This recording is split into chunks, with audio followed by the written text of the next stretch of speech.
पंचमुखी हनुमान हा प्रभू श्रीरामाचे निस्सीम भक्त हनुमानाचा अत्यंत शक्तिशाली आणि जागृत अवतार मानला जातो।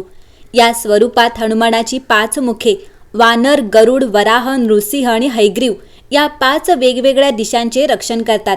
हे रूप नकारात्मक ऊर्जा, वास्तुदेश, शत्रू आणि जीवनातील मोठ्या संकटांचा नाश करण्यासाठी पूजले जाते। रामायण युद्धात अहिरावणाने राम आणि लक्ष्मणाला पाताळ लोकात बंदी बनवले होते। अहिरावणाचा वध करण्यासाठी हनुमानाने या 5 मुखांचा अवतार धारण केला।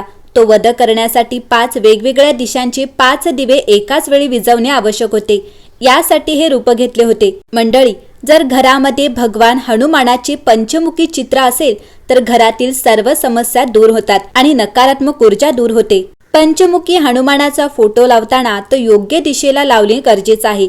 पंचमुखी हनुमानाचा फोटो घराच्या प्रवेशद्वारावर लावणे शुभ मानले जाते। घराच्या प्रवेशद्वारावर लावल्याने कोणतीही वाईट शक्ती घरात येत नाही। वास्तुशास्त्रानुसार दक्षिण दिशेला नकारात्मक ऊर्जा निर्माण होते।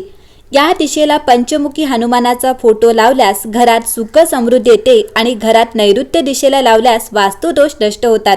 हनुमानाची 5 मुख अविद्येच्या म्हणजे अज्ञानाच्या 5 विकारांवर विजय मिळवतात आणि इच्छा, क्रोध व लोभ या 3 शत्रूंपासून मुक्ती देतात।